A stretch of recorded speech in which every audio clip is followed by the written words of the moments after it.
दोस्तों, कार्तिक माह में भाई दूज का पर्व 3 नवंबर 2024 को देश भर में भाई दूज का पर्व उत्सव मनाया जाएगा। इस दिन बहनें अपने भाई को टीका लगती है और उनकी आरती उतारती है।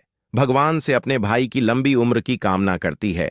इस दिन बहुत ही दुर्लभ और दिव्य संयोग बनने जा रहा है, क्योंकि इस दिन भाई दूज होने के साथ साथ गज केशरी योग, अमृत सिद्ध योग और साथ ही धन लक्ष्मी जैसे कई योग बन रहे हैं, जिस वजह से सभी भाई और बहनों के लिए यह दिन अधिक शुभ और फलदायी होने वाला है।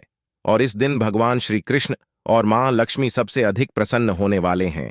इसलिए इस दिन जो भी बहनें अपने भाई के लिए सच्चे दिल से मांगेगी, वह मनोकामना जरूर पूरी होगी।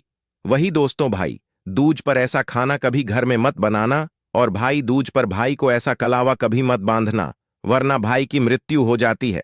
साथ ही जानिए, भाई दूज पर जो गोला होता है उसका भाई क्या करे, और भाई दूज पर केले अर्पित क्यों करते हैं और केले क्यों लाते हैं, और भाई दूज पर खीर क्यों बनाई जाती है, और इस दिन बहन को क्या उपहार देना चाहिए और क्या नहीं, और इस दिन कौन से कपड़े नहीं पहनने चाहिए, साथ ही इस दिन व्रत रखें या नहीं, और भाई दूज किस दिन पड़ेगा और भाई दूज करने का शुभ मुहूर्त कब रहेगा। जाने सब कुछ इस वीडियो में, इसलिए वीडियो को आखिर तक जरूर देखें। और दोस्तों, अगर आप भी अपने भाई और बहन के लिए लंबी आयु और सुखी जीवन की कामना करते हैं तो इस वीडियो को लाइक करें कि कमेंट में जय श्री कृष्ण लिखना ना भूले। दोस्तों, हर साल कार्तिक मास के कृष्ण पक्ष की द्वितीय तिथि को भाई दूज का त्योहार मनाया जाता है। यह पर्व भाई बहन के प्रेम का प्रतीक है, जो कि हर साल दिवाली के 2 दिन बाद कार्तिक मास शुक्ल पक्ष की द्वितीय तिथि को आता है। दोस्तों, लेकिन इस बार 2 दिन द्वितीय तिथि का संयोग होने से गोवर्धन पूजा और भाई दूज की तिथियों में इसका प्रभाव पड़ा है। तो आइए जानते हैं, इस साल भाई दूज कब मना सकते हैं, भाई दूज तिलक का सबसे शुभ समय और भाई दूज के कुछ विशेष नियमों के बारे में। दोस्तों, शास्त्रों में उल्लेख मिलता है कि कार्तिक कृष्ण पक्ष की द्वितीय तिथि के दिन यमराज अपनी बहन के घर दोपहर के समय आए थे और बहन की पूजा स्वीकार कर उनके घर भोजन किया था। दोस्तों, इस साल भाई दूज की कार्तिक कृष्ण पक्ष की द्वितीय 2 दिन यानी कि 2 और 3 नवंबर 2 दिन दोपहर के समय प्राप्त हो रही है। ऐसे में आप चाहें तो दोनों ही दिन इस पर्व को मना सकते हैं, लेकिन शास्त्रों में कोई भी व्रत त्योहार उदया तिथि में मनाना ज्यादा श्रेष्ठ माना जाता है। इसलिए इस बार उदया तिथि के अनुसार 3 नवंबर शनिवार के दिन भाई दूज का पर्व मनाया जाएगा। दोस्तों, अब जान लेते हैं भाई दूज तिलक मुहूर्त क्या रहेगा। दोस्तों, 3 नवंबर को तिलक करने का शुभ मुहूर्त दोपहर बाद 12 बजे से लेकर 5 बजे 2 मिनट तक है। इस अवधि के दौरान बहनें अपने भाई का तिलक कर सकती हैं। आइए अब जान लेते हैं भाई को तिलक किस तरह किया जाता है। दोस्तों, इस दिन यमुना स्नान का बड़ा महत्व है। अगर आप यमुना स्नान को नहीं जा सकते हैं तो घर पर ही गंगा जल मिले, जल से स्नान कर सूर्य देव को जल का अर्घ्य दें। दोस्तों, तिलक की थाली में रोली, अक्षत, कुमकुम, मिठाई, कलावा, सुपारी या सूखा गोला रखे। भाई को तिलक करने से पहले गणेश जी का ध्यान करें। दोस्तों, तिलक के शुभ मुहूर्त में भाई का तिलक कर उनके हाथ में कलावा बांधे और उन्हें सुपारी या गोला भेंट करें। भाई का तिलक कर मिठाई खिलाकर उन्हें भोजन कराएं। अब जान लेते हैं इस दिन किए जाने वाले खास नियम क्या है। दोस्तों, शास्त्रों के नियमानुसार भाई दूज पर भाई को तिलक लगाते समय दिशा का ध्यान जरूर रखें। भाई को तिलक करते समय भाई का मुंह उत्तर या उत्तर पश्चिम दिशा में होना चाहिए। वहीं बहन का मुख उत्तर पूर्व या पूर्व दिशा में होना शुभ माना जाता है। दोस्तों, भाई की पूजा के लिए उन्हें चौकी पर बैठाना चाहिए। तिलक के बाद भाई की कलाई पर मौली बांधकर आरती उतार चाहिए। दोस्तों, भाई दूज पर पूजा का सबसे शुभ समय दोपहर का होता है। ऐसे में दोपहर के शुभ मुहूर्त में तिलक करना चाहिए। तो दोस्तों, अब जानते हैं भाई दूज पर जो गोला होता है जो बहन अपने भाई को देती है, उस गोले का भाई क्या करें। बहुत से लोग करते हैं यह गलतियां। आइए जानते हैं। एक कथा के अनुसार भगवान सूर्य की पत्नी का नाम छाया था। छाया से यम और यमुना का जन्म दोनों भाई बहन में बहुत प्यार था। यमराज अपने काम में इतना व्यस्त रहते थे कि उनको यमुना के पास जाने का समय भी नहीं मिलता था। यमुना इससे नाराज रहती थी। एक दिन अचानक यमराज अपनी बहन से मिलने गए। यमुना की खुशी का ठिकाना नहीं रहा। उस दिन पक्ष की द्वितीय थी। यमुना ने अपने भाई का बड़ा सत्कार किया और चलते समय उनको एक नारियल भी भेंट किया। यमराज ने पूछा कि यह क्यों? यमुना बोली, यह नारियल तथा गोला आपको मेरी याद दिलाता रहेगा। यमुना ने अपने भाई से वचन भी लिया कि आप कितना ही व्यस्त क्यों ना हो जाए, किंतु आप कार्तिक शुक्ल द्वितीय यानी भाई दूज को जरूर जरूर उनके पास आएंगे। महाराज ने इसका आश्वासन भी दिया। इसी कथा मान्यताओं के कारण भाई दूज पर भाई अपनी विवाहित बहन के यहां टीका कराने जाते हैं। बहन अपने भाई को भेंट करती है। इस दिन भाई बहन के यमुना में स्नान करने की भी परंपरा है। इसी कारण बहन अपने भाई को गोला देती और यही गोला आपको पूरा खाना चाहिए। यदि आप पूरा गोला नहीं खाना चाहते हैं तो कोई बात नहीं, आप गोला झूठा जरूर कर लें। यदि आप पूरा गोला नहीं खाना चाहते हैं तो आप बाद में खा लेना, या आप बचा हुआ गोला किसी एकांत जगह पर रख सकते हैं। किंतु इस दिन थोड़ा बहुत गोला जरूर खा लेना चाहिए, गोला जरूर छक लेना चाहिए। दोस्तों, अब जानते हैं भाई दूज पर ऐसा क्या खाना बनाना चाहिए जो आपके लिए शुभ रहे। भाई के लिए मीठा जरूर बनाना। भाई को अपने हाथों से आप चाय पिला सकते हैं, हलवा बना सकते हैं, खीर आदि खिला सकते हैं। बहुत ही शुभ और मंगलकारी रहेगा। किंतु आप अपने भाई को कुछ ना कुछ जरूर खिला दें। इस दिन पक्का खाना घर में जरूर बनाना चाहिए, जैसे पूड़ी, कचौड़ी, आलू की सब्जी, केले की सब्जी जरूर बनाना चाहिए। बहुत ही शुभ रहता है। इस दिन जो लोग अपने घर में लहसुन प्याज का खाना बनाते हैं तो उनके घर में सदैव गरीबी का वास हो जाता है। इस दिन लहसुन प्याज का खाना कभी घर में मत बनाना, भगवान क्रोधित हो जाते हैं। दोस्तों, भाई दूज पर यह गलती कभी नहीं करनी चाहिए। आइए जानते हैं भाई को। तिलक से पहले कुछ भी ना खाएं भाई।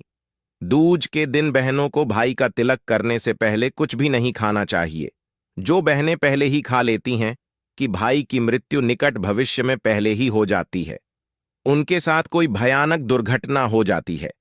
ऐसा भाई सदैव हार का मुंह देखता है भाई दूज के दिन बहनों को अपने भाई की पसंद का ही खाना बनाना चाहिए। भाई दूज के दिन अपने भाई का तिलक करके उसे मीठा खिलाना चाहिए। ऐसा करने से भाई बहन में सदैव प्यार बना रहता है। बहन भाई इस दिन ना करें एक दूसरे का अपमान। भाई दूज के दिन भाई अपनी बहन के ससुराल जाते हैं। इस दिन भाई को बहन के होते हुए भी अपने घर पर भोजन कभी नहीं करना चाहिए। बहन के घर या उसके द्वारा बनाए गए भोजन का निरादर ना करें। ऐसा करने से भाई को जीवन में परेशानियों का सामना करना पड़ सकता है। इसी तरह बहन भी अपने भाई का निरादर न करें। भाई दूज के दिन बहन भाई को किसी भी बात पर बहस या झगड़ा नहीं करना चाहिए। भाई दूज के दिन भाई को अपनी बहन से झूठ नहीं बोलना चाहिए। दोस्तों, इस दिन नॉनवेज और शराब से दूर रह भाई। दूज के दिन नॉनवेज का सेवन नहीं करना चाहिए। इसके अलावा इस दिन शराब नहीं पीनी चाहिए। धर्मशास्त्रों में इसे गलत बताया गया है, घोर पाप माना जाता है। यमराज क्रोधित हो जाते हैं। शास्त्रों के अनुसार इस दिन अपनी बहन को उपहार जरूर देना चाहिए, कुछ भेंट जरूर करना चाहिए। भाई दूज का पर्व बहुत ही शुभ और मंगलकारी होता है। इस दिन आप अपनी बहन को कोई सुंदर भेंट जरूर करें। बहन के घर खाली हाथ ना जाए। आइए दोस्तों, अब आपको सुनाते हैं भाई दूज की पौराणिक कथा। दोस्तों, पुराण के अनुसार कार्तिक शुक्ल पक्ष की द्वितीया तिथि को मृत्यु के देवता यमराज अपनी बहन यमुना के आग्रह पर उनके घर गए थे। यमुना को दिए गए वरदान स्वरूप ही इस त्योहार को मनाने की परंपरा शुरू हुई है। इससे जुड़ी कथा ऐसी है। सूर्य भगवान की दो संतानें थीं, पुत्र यमराज और पुत्री। यमुना संझा सूर्य के तेज को सहन न कर पाने के कारण अपनी छाया मूर्ति का निर्माण कर उसे ही अपने पुत्र पुत्री को सौंपकर वहां से चली गई। छाया को यम और यमुना से किसी प्रकार का लगाव नहीं था, लेकिन यम और यमुना में बहुत स्नेह था। यमुना अपने भाई यमराज के यहां जाती और उनके सुख दुख की बातें पूछा करती। यमुना यमराज को अपने घर पर आने के लिए कहती, किंतु व्यस्तता के कारण वे उसके घर नहीं जा पाते थे। एक बार कार्तिक शुक्ल द्वितीया को यमराज अपनी बहन यमुना के घर अचानक जा पहुंचे। बहन यमुना ने अपने भाई का बड़ा आदर्श सत्कार की विविध व्यंजन बनाकर उन्हें भोजन कराया तथा मस्तक पर तिलक लगाया। यमराज अपनी बहन से बहुत प्रसन्न हुए और उन्होंने यमुना को भेंट समर्पित की। जब वे प्रसन्न होकर वहां से चलने लगे तब उन्होंने यमुना से कोई वर मांगने को कहा। यमुना ने कहा कि इसी दिन प्रतिवर्ष आप मेरे यहां आया करें। मेरा आतिथ्य स्वीकार किया करे। और इस दिन जो भी भाई अपनी बहन के घर जाकर उसका आतिथ्य स्वीकार करें, उसको भेंट दें, तो उसकी सब अभिलाषा आप पूर्ण किया करें और आप उसे अभय दें। यमुना की प्रार्थना को यमराज ने स्वीकार कर लिया। तभी से भाई बहन का यह त्योहार मनाया जाने लगा। इस त्योहार का मुख्य उद्देश्य है भाई बहन के बीच स्नेह और सद्भावना को कायम करना, एक दूसरे के प्रति निष्कपट प्रेम को प्रोत्साहित करना। इस पर्व उससे जुड़ी एक और भी पौराणिक कथा है। भैया दूज के दिन ही भगवान श्री कृष्ण नरकासुर राक्षस का वध कर द्वारका वापस लौटे थे। इस दिन भगवान कृष्ण की बहन सुभद्रा ने फल फूल मिठाई देकर और दीपक जलाकर उनका स्वागत किया था।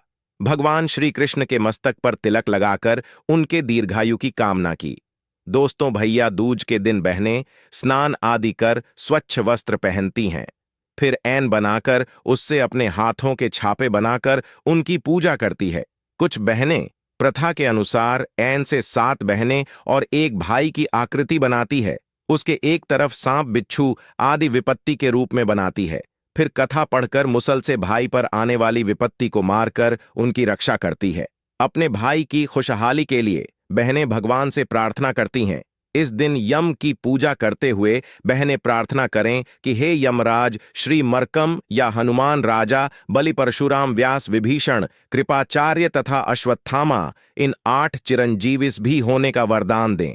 पूजा के समय बहनें भाई की हथेली पर चावल का घोल लगाती है, उसके ऊपर सिंदूर लगाकर कद्दू के फूल, पान, सुपारी, मुद्रा आदि रखकर धीरे धीरे पानी हाथों पर छोड़ते हुए यह बोलती है, गंगा पूज यमुना को, यमी पूज यमराज को, सुभद्रा पूजे कृष्ण को, गंगा यमुना नीर बहे, मेरे भाई की आयु बढ़े। पूजा के बाद बहनें अपने भाई को तिलक कर आरती उतारती हैं और उसके बाद ही स्वयं कुछ खाती हैं। तिलक करते समय भाई का मुख किस दिशा में होना चाहिए, इस बात का भी विशेष ध्यान रखें। तिलक करते समय भाई का मुख उत्तर दिशा या उत्तर पश्चिम दिशा, इन दोनों दिशाओं में से किसी भी एक दिशा में करना शुभ माना जाता है। और बहन का मुख तिलक करते समय उत्तर पूर्व दिशा या पूर्व दिशा, इन दोनों में से किसी भी एक दिशा में होना चाहिए। इस दिन भाई और बहन को एक खास चीज खा लेना बहुत ही शुभ माना जाता है। इस दिन नारियल खाना बहुत ही शुभ माना जाता है। तो भाई को आप तिलक लगाएं, मीठा खिलाएं, उसके बाद भाई और बहन दोनों नारियल खाएं। बहन को तिलक लगाने से पहले कुछ भी नहीं खाना है। इस दिन कुछ और बातों का ध्यान रखना भी बहुत जरूरी है। भैया दूज के दिन भाई बहन के बनाए गए भोजन का निरादर नहीं करें। भाई बहन इस दिन आपस में झगड़ा ना करें। बहन भाई के दिए उपहार को प्रेम पूर्वक स्वीकार करें, उपहार का निरादर ना करें। भाई को तिलक करने से पहले बहनें कुछ भी खाएं पिए ना, और एक दूसरे से किसी भी तरह का झूठ ना बोले। तिलक करते समय बहनें काले रंग के वस्त्र ना पहने। बहनें पहले ठाकुर जी को तिलक करें और फिर अपने भाई को तिलक करें।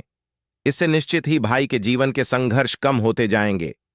इस दिन बहनें यमराज के नाम का चौमुखा दीपक जलाकर घर की दहलीज के बाहर रखें। इससे आपके भाई के जीवन की सारी विघ्न बाधाएं दूर हो जाएंगी। इस दिन अपने भाई की लंबी आयु के लिए बहनों को कुछ उपाय भी जरूर करने चाहिए। कई जगहों पर रिवाज है कि धनतेरस के दिन से भाई दूज तक पूरे 5 दिनों तक यमराज के नाम के दीपक को जलाया जाता है, क्योंकि यमदेव की इस बीच में विशेष आराधना होती है। कई जगहों पर यह रिवाज है कि धनतेरस के दिन और भैया दूज वाले दिन सरसों का एक चौमुखा दीपक लगाकर घर के बाहर निकालकर दहलीज के दाहिनी तरफ रखते हैं। इस समय यह ध्यान रखें कि दीपक की लो दक्षिणी दिशा की तरफ होनी चाहिए, क्योंकि दक्षिण दिशा को यम की दिशा माना जाता है। इस दिन दीपक में 1 रुपए का सिक्का और कौड़ी भी जरूर रखें। इस दिन दिए के नीचे थोड़ा सा अनाज बिछा दें। आप चावल भी बिछा सकते हैं। अगले दिन इस अनाज को फेंके नहीं, इसे फेंकना अशुभ माना जाता है, तो इसे किसी जानवर को खिला दें। इस उपाय से आपके भाई के जीवन की सभी विघ्न बाधाएं दूर हो जाएंगी। यमराज का भय नहीं सताएगा। कभी अकाल मृत्यु ऐसे घरों में नहीं होती है जहां पर इस तरह का चौमुखा दीपक यमदेव के नाम का भाई दूज के दिन निकाला जाता है। अगर आप एक बहन हैं और आपका भाई आपसे रूठ गया है, रिश्तों में खटास आ गई है, तो आप उस दिन यह उपाय उन्हें मनाने के लिए कर सकते हैं। इस दिन आप एक चौकी पर लाल रंग का वस्त्र बिछाए भाई की फोटो उस पर रखें। अगर आपके पास फोटो नहीं है तो आपके मोबाइल फोन में उनकी अगर कोई फोटो हो तो मोबाइल फोन को चौकी पर रख दे। अब एक लाल वस्त्र में 1.25 किलो 400 ग्राम चने की दाल, 11 बताशे, 11 हरी इलायची, 11 हरी किशमिश, 400 ग्राम मिश्री, 5 कपूर की टिकिया और 1 रुपये के सिक्के लेकर इस पोटली को बांधे मनमुटाव समाप्त होने की कामना करते हुए पोटली को 11 बार भाई की फोटो पर से उल्ट घुमाए। अगले दिन इस पोटली को किसी शिव मंदिर में रखा है। कुछ ही दिनों में गणेश आपकी मनोकामना पूर्ण करेंगे। भाई खुद सामने से रिश्ते सुधारने की कोशिश करेगा तो विधिवत तरीके से यह त्योहार मनाएं, रिश्तों को वृद्धिगत करें, परिवार में खुशियां लाए। तो दोस्तों, उम्मीद करते हैं आज के वीडियो से आपको लाभ अवश्य होगा। अगर वीडियो आपको अच्छी लगी हो तो एक लाइक अवश्य करें और हमारे चैनल को सब्सक्राइब जरूर करें। आप सभी का धन्यवाद।